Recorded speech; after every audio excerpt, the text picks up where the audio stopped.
The silent scream. Captain Alina Rodriguez floated near the observation deck of the research station Breakthrough, watching the orange sun cast long shadows across the surface of Kepler-4 for to be.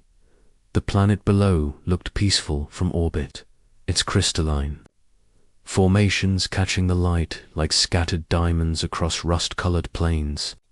She had been stationed here for 6 months, leading humanity's first deep space xenobiology mission, and every day brought new discoveries. Captain, you need to see this. Dr. Marcus Webb's voice crackled through the communication system, urgency cutting through his usual calm demeanor. Webb was the expedition's lead scientist, a thin man with graying hair who had spent his life studying alien life forms. Rodriguez pushed off from the window and glided through the station's corridors toward the main laboratory. The Breakthrough was a small research facility, home to only 30 humans and a handful of alien scientists from species friendly to Earth. It wasn't built for conflict, just discovery. In the lab, Webb stood before a massive holographic display showing sensor readings from the planet's surface. Beside him, Zara Keth, an Altarian scientist with blue-tinted skin and 4 arms, manipulated the controls with practiced precision. The Altarians had been humanity's first allies in the galaxy, sharing their knowledge freely when humans emerged. From their home system, what am I looking at? Rodriguez asked, studying the swirling patterns of data. Life, Webb said simply, but not the kind we expected. The crystal formations aren't just mineral deposits. They're alive, Alina. They're thinking. Rodriguez felt her breath catch. You're sure? Zara's large dark eyes met hers. The harmonic resonance patterns are unmistakable. These beings communicate through vibrations that travel through the planet's crust. They've been trying to talk to us for months, but we didn't recognize it as language. Webb pulled up another display showing the planet's surface in real time. Look at this. When our mining probes took samples last week, watch what happened. The image showed a cluster of crystal formations suddenly shifting, their light patterns changing rapidly. They were screaming, Alina, in pain. Rodriguez stared at the display, her mind racing.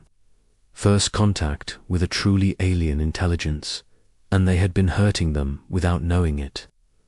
Can we communicate with them? We're working on it, Zara said, her 4 hands dancing across multiple control panels. But there's a problem. The Galactic Preservation Council has been monitoring our reports. They've classified Kepler-4 for 2b as a restricted world. What does that mean? Webb's face darkened. It means no one can interfere with the planet's development. No mining, no colonization, no contact. The crystal beings are now under galactic protection. Rodriguez should have felt relief, but something in Webb's tone suggested there was more. That's good news, isn't it? They'll be safe. Under normal circumstances, yes. Zara's voice carried a note of concern. But the Council's decision has been delayed in committee for 3 weeks. And in the meantime, someone else has shown interest. In Kepler-4 for 2b, the laboratory's emergency alert suddenly blurted. Chen's voice came through the speakers from the command center. Captain, we have multiple ships approaching from the outer system. Configuration suggests Vorthan Empire vessels. Rodriguez felt ice form in her stomach. The Vorthans were known throughout the galaxy as ruthless miners and strip miners, taking what they wanted from worlds regardless of the consequences. They followed the letter of galactic law while violating its spirit at every opportunity. How many ships? Rodriguez asked, already moving toward the command center. 12 heavy mining vessels, plus escorts. They'll be in orbit within 6 hours. In the command center, Rodriguez studied the tactical display with growing alarm. The Vorthan fleet was massive, clearly designed for large-scale planetary extraction. Have they responded to our hails? Yes, Captain. Chen brought up the message on screen. They claim they have mining rights to Kepler-4 for to be purchased through legal channels. They say our research mission was not authorized to claim the world for any species. But the Council has not yet voted, Zara said quietly, joining them. In the command center, the Vorthans are technically within their rights to begin mining operations while the Council debates. Rodriguez stared at the approaching fleet. In 6 hours, those ships would begin tearing apart the planet's surface, killing millions of crystal beings in the process. The very beings humanity had just discovered were sentient, thinking creatures trying to communicate. Get me a direct channel to the Galactic Council, Rodriguez ordered. The response came 20 minutes later. Council Representative Jorth, a tall, grey-skinned diplomat from the Centauri system, appeared on the main screen. His expression was carefully neutral. As always, Captain Rodriguez, I understand your concern about the Kepler-4 to be situation. However, the matter is currently under review by the Preservation Committee. Until they reach a decision, we cannot interfere with legal mining operations. Legal. Rodriguez felt her temper flare. We're talking about genocide. These crystal beings are sentient. They can think, feel, communicate. The Vorthams will destroy them all. The evidence of sentience is still being evaluated. Jorth replied smoothly. The committee requires more time to study your data. Current estimates suggest a decision will be reached in 6 to 8 weeks. 6 weeks. Webb stepped forward. Representative, at the rate the Vorthons mine, the planet will be stripped bare in 3 weeks. There won't be anything left to preserve. Jorth's expression didn't change. The Council appreciates your concern, Dr. Webb, but we must follow proper procedures. The committee will expedite their review as much as possible. The channel closed, leaving the command center in silence. Rodriguez stared at the blank screen. Her fists clenched. 6 weeks of committee discussions, while an entire species died. It was exactly the kind of bureaucratic murder that had made her leave Earth's political system for the frontier. Captain, Chen said quietly, the Vorthan fleet is hailing us. Commander Vex wants to speak with you. Rodriguez straightened her shoulders. Put him through. Commander Vex appeared on screen, a large Vorthan with mottled green skin and small, cold eyes. His species was known for their single-minded focus on profit and their complete disregard for other forms of life. Human Captain, Vex said, his voice carrying the typical Vorthan accent. I am Commander Vex of the mining vessel Prophet's Edge. You will move your research station to a safe distance. We begin mining operations in 4 hours. Commander, I need to inform you that this world may harbor sentient life. We've detected. I am aware of your reports, Dex interrupted. Crystal formations that make noise. We will be careful not to damage any that show commercial value. Now move your station. These aren't just minerals, Rodriguez said, fighting. To keep her voice level. They're alive. They're intelligent. You'd be committing genocide. Dex's eyes showed no emotion. I see only rock and crystal. The Galactic Council has not declared this world protected. We have legal mining rights. You have no authority to stop us. The channel closed. Rodriguez stood in the command center, surrounded by her crew, feeling the weight of impossible choices. The crystal beings below had no voice in galactic politics, no representative to speak for them. In 4 hours, they would begin dying by the millions. "Captain," Webb said quietly, "there might be another way. The Vorthons are following the letter of galactic law, but they're not prepared for real resistance. Their mining ships are designed for planetary extraction, not combat. You're suggesting we fight them?" Rodriguez looked around the command center. "We're a research station. They have 12 mining ships and military escorts." "Not fight," Zara interjected, her voice thoughtful. "Interfere. Make it impossible for them to mine efficiently. Buy time for the Council to act." Rodriguez felt something stirring in her chest, the same feeling that had driven her to leave Earth and explore the galaxy. Humans had always been the species that refused to accept that something couldn't be done. They found ways around impossible problems. "What are you thinking?" Webb brought up a schematic of the Vorthon mining ships. "Their operations depend on precise orbital mechanics. If we could disrupt their positioning, create sensor interference, maybe even cause some accidents with their equipment, that would be a direct violation of galactic law," Rodriguez said.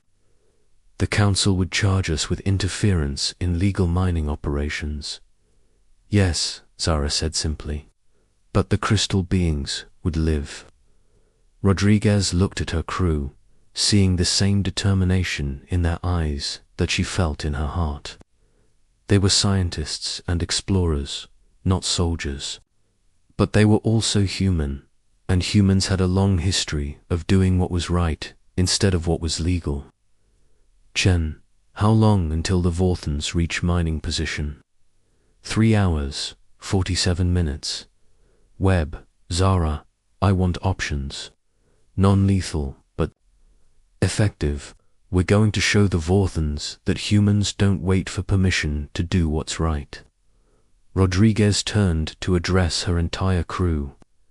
"Anyone who wants to object to this decision can request transfer to the escape pods. What we're about to do will have consequences." No one moved. Chen actually smiled. "All right then," Rodriguez said, feeling the familiar thrill of a challenge accepted. "Let's teach the galaxy that some things are worth fighting for, even when the law says to look the other way."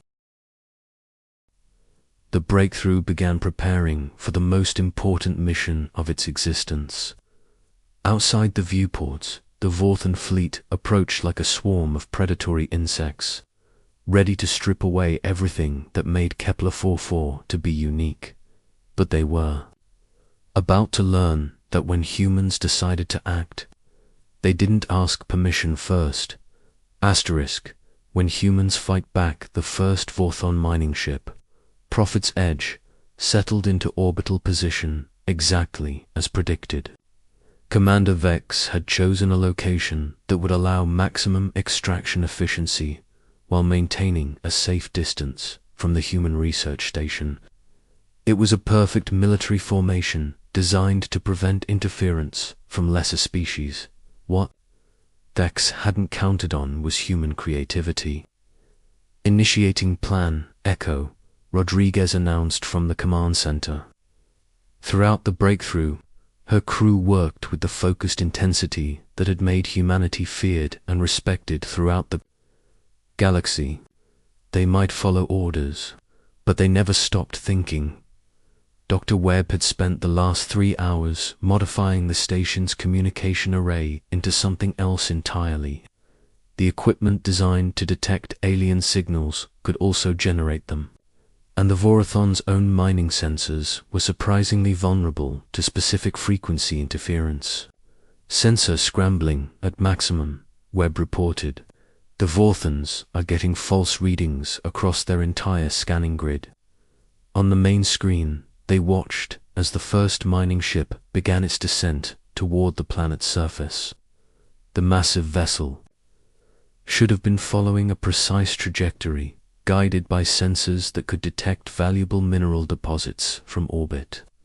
Instead, it wavered uncertainly, changing course every few minutes as false signals confused its navigation systems.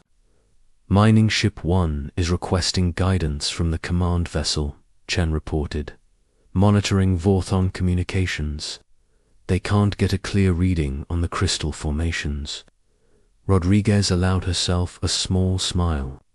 The crystal beings communicated through harmonic vibrations, but those same vibrations could be artificially generated.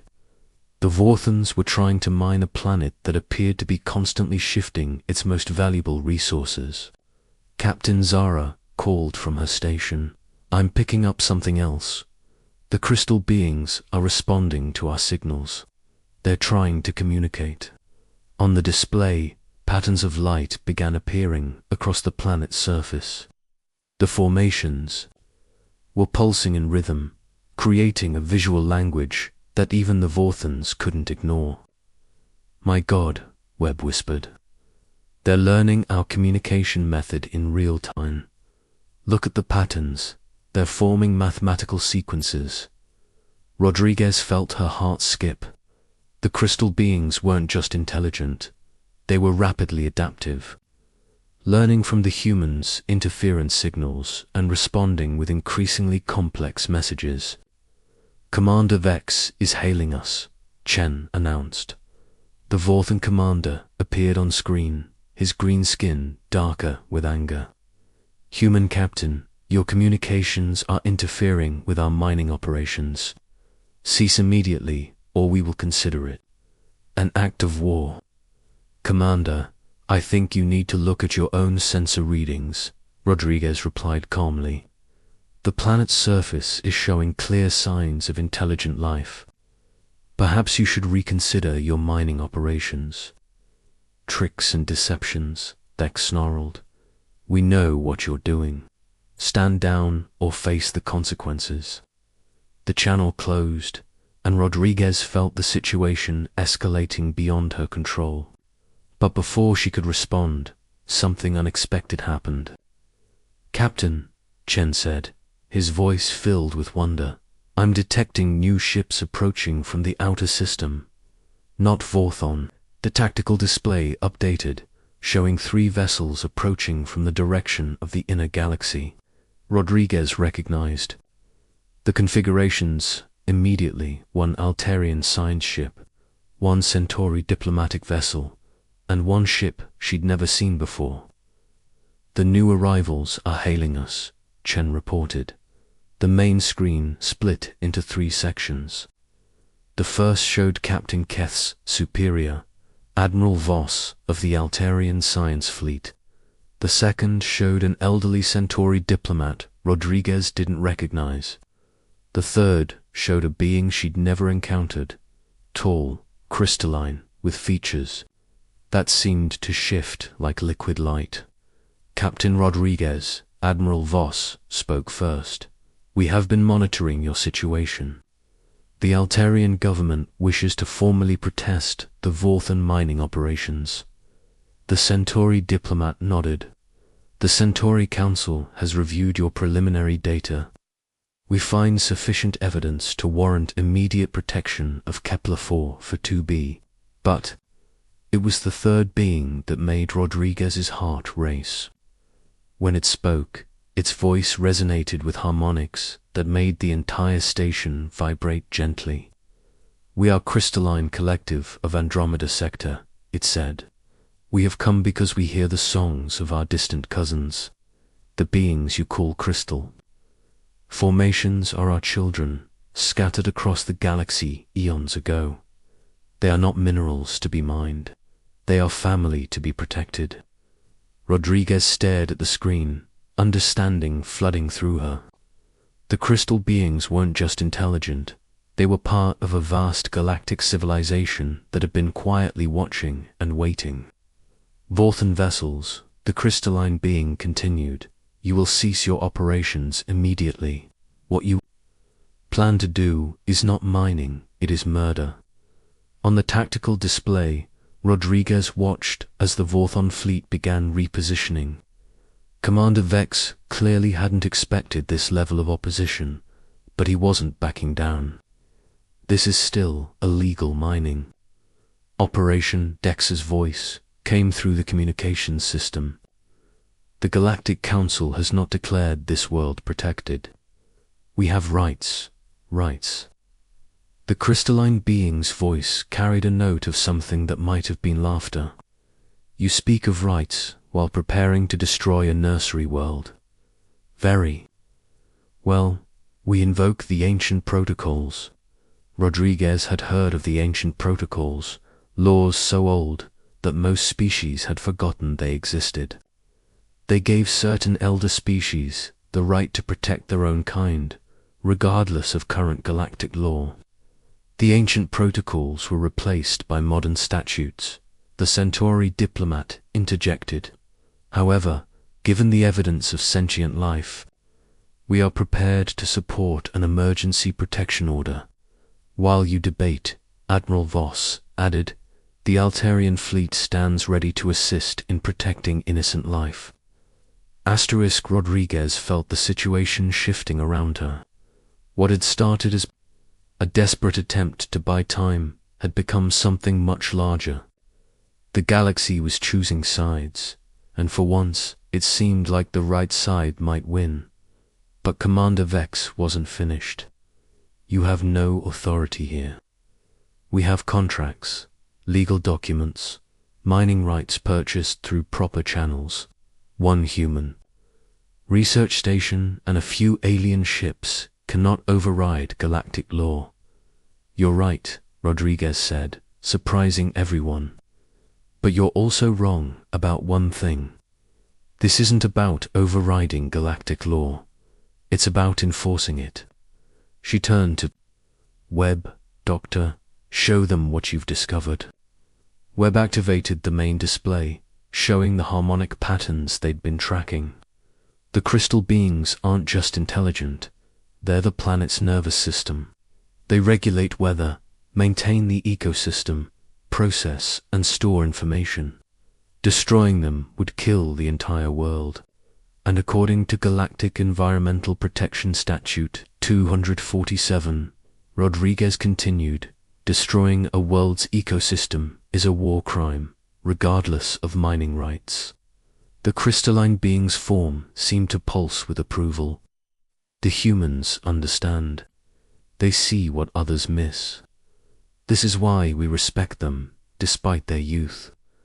Commander Vex's face appeared on screen again, but this time he looked uncertain.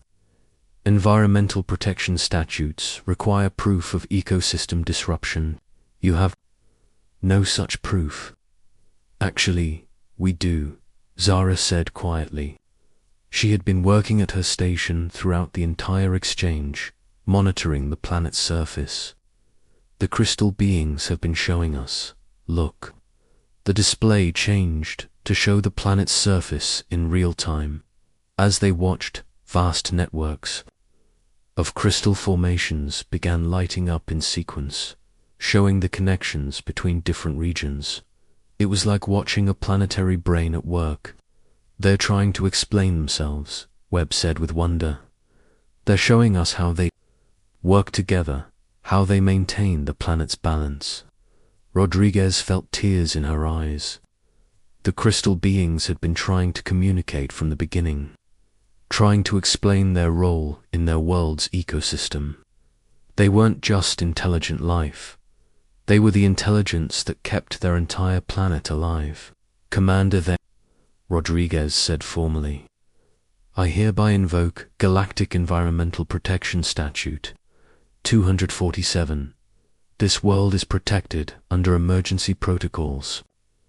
Any mining operations will be considered an act of war against the planet itself. The Vorthan commander's image flickered with rage. You cannot invoke environmental protection without council approval. I will not be stopped by legal technicalities. From a species that has been in space for less than a century, then you will be stopped by force. The crystalline being said simply. On the tactical display, the approaching ships took defensive positions around Kepler-4 for 2b. More ships appeared. On the sensors, Altarian, Centauri, and others Rodriguez didn't recognize. "Remarkable," Admiral Voss commented. "I have never seen such a rapid coalition form. Captain Rodriguez, your actions have created something unprecedented." Rodriguez watched as the Vorthan fleet found itself outnumbered 3-1.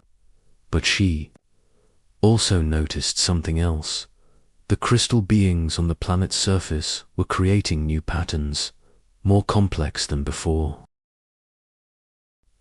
"They're learning," she realized. "They're not just trying to communicate with us. They're learning from us. They're adapting." "Of course they are," the crystalline being said. "They are children of the greatest civilization in the galaxy. They learn, they grow, they become more than they were. This is what makes them precious. This is what makes them worth protecting." Commander Dex made one final attempt. "This is not over. The Vorthan Empire will not be denied its legal rights by a coalition of alien species and one human captain who thinks she can change galactic law." "You're right," Rodriguez said calmly. "I can't change galactic law, but I can enforce it. And I can make sure that when the history books are written, they'll show that humans don't wait for permission to do what's right." The Vorthan fleet began withdrawing, but Rodriguez knew this was just the beginning. The crystal beings were safe for now, but the real battle would be fought in the council chambers and legal courts of the galaxy. Captain Chen called out, "We're receiving a transmission from Earth Command. They want to know what we've done." Rodriguez smiled. "Tell them we've done what humans do best. We've made the impossible possible, and we've made the galaxy a little bit better in the process." As the Vorthan ships disappeared into the outer system, the crystal beings on Kepler-4 to be continued their light show, creating patterns of beauty and complexity that no one had ever seen before. They were safe, they were free, and they were learning. And throughout the galaxy, other species watched and learned something new about humans. They didn't wait for permission. They acted when action was needed. And when they fought, not just for themselves, but for anyone who needed protection. The crystal beings of Kepler-4 to be pulsed with light, their song carrying across the planet's surface. They were singing now, really singing, and their song was one of gratitude and hope. The galaxy had tried to let them die in silence, but humanity had given them a voice, and in the end, that voice would change everything.